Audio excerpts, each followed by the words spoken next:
સમાજ તમારી સાથે છે, પણ સમાજની સાથે મારે તમારા બધાની જરૂર છે।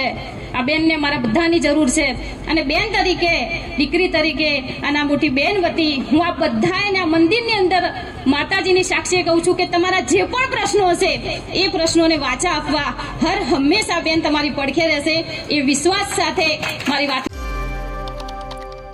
લોકસભાની ચૂંટણીની તારીખો જાહેર થઈ ગઈ છે, ત્યારે બધા જ રાજકીય પક્ષો પણ જોરશોરથી પ્રચારમાં લાગી ગયા છે। બનાસકાંઠા કોંગ્રેસના ઉમેદવાર જ્ઞાનીબેન પણ પ્રચારમાં લાગી ગયા છે, ત્યારે જ્ઞાનીબેનના સમર્થનમાં પિનલબેન ઘડિયા કોંગ્રેસનો સાથ છોડીને ભાજપમાં જોડાયેલા આગેવાનો સામે પ્રહાર કરી રહ્યા છે। પિનલબેન કહી રહ્યા છે કે અંગત સ્વાર્થ માટે ભાજપમાં જોડાયેલા લોકો પાસે સમાજ જવાબ માંગશે। વધુમાં પિનલબેને શું કહ્યું જોઈએ આ વિડીયોમાં। નમસ્કાર, હું મૈત્રી મકવાણા અને આપ જોઈ રહ્યા છો નિર્ભય ન્યૂઝ। પણ અફસોસ એ વાતનો કે આજે અમારી વચ્ચે રહ્યા નથી। મને નથી ખબર એમને શું વાત થઈ છે, શું નથી થઈ, પણ દુઃખ થાય છે એટલે કહેવું પડે છે અને એ વાતનો જવાબ કદાચ મને આશા છે કે મારા સમાજના ભાઈઓ એમની જોડે માંગશે। શું નતું આપ્યું સમાજે? બધું જ આપ્યું હતું, એમને સાથ સહકાર જે જોઈતો તો બધું જ આપ્યું હતું।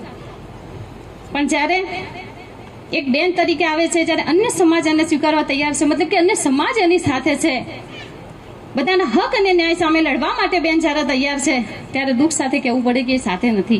પણ મને આશા છે ને બધા ઉપર વિશ્વાસ છે કે આ બધા જો સાથે હશો, બનાસકાંઠા જિલ્લાની પ્રજા જો એમના સાથે હશે તો 100% આપણે બેનને ભવ્ય વિજય અપાવીને આપણે બેનને લોકસભાની અંદર દિલ્હીમાં મૂકીશું। પણ જે વાત કરી એ પ્રમાણે કે જ્યારે બોલવાનો ટાઈમ આવે ત્યારે બોલવું પડે, પણ પછી જો ન બોલો તો એનો કોઈ મતલબ નથી। અહીંયા બેઠેલા તમામ મારા સમાજના ધોળી તળી આગેવાનો પણ, યુવાનો પણ બધા જ બેઠા છે અને બધા જ એમના માટે તન મન ધનથી મહેનત કરી હતી। ત્યારે મને દુઃખ સાથે એક નાની બેન તરીકે કહેવું પડે છે કે આજે અમારે જરૂર છે ત્યારે સામે પક્ષે જઈને બેઠા છે।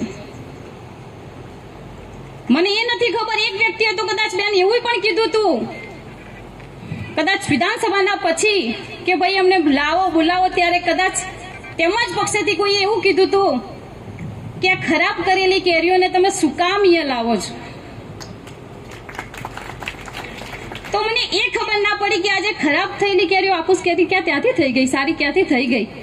મારા સમાજ માટે અન્ય પ્રહારો અમને કર્યા હતા। રમેશભાઈ, તમે કીધું હતું કે કોઈનું નામ ના લેતા, પણ એક સમાજની દીકરી તરીકે મને દુઃખ થાય છે અને મારે બોલવું પડે છે, તકલીફ થાય છે।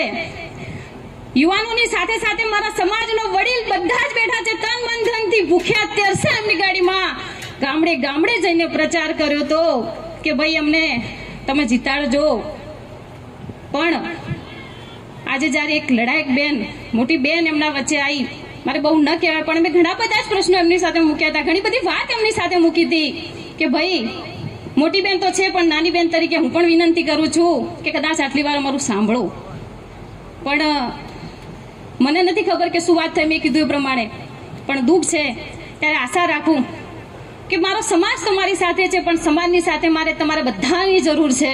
આ બેનને મારા બધાની જરૂર છે અને બેન તરીકે, દીકરી તરીકે અને આ મોટી બેન વતી હું આ બધાને આ મંદિરની અંદર માતાજીની સાક્ષીએ કહું છું કે તમારા જે પણ પ્રશ્નો હશે એ પ્રશ્નોને વાચા આપવા હર હંમેશા બેન તમારી પડખે રહેશે એ વિશ્વાસ સાથે મારી વાત। અમારો રિપોર્ટ તમને કેવો લાગ્યો તે કોમેન્ટ બોક્સમાં ચોક્કસથી જણાવશો। લોકસભા અંગેની આવી જ ઇન્ફોર્મેટિવ વિડીયોઝ માટે આપ જોતા રહો નિર્ભય ન્યૂઝ। અમારી ચેનલ નિર્ભય ન્યૂઝને લાઇક, શેર અને સબસ્ક્રાઇબ કરવાનું ભૂલશો નહીં। આભાર।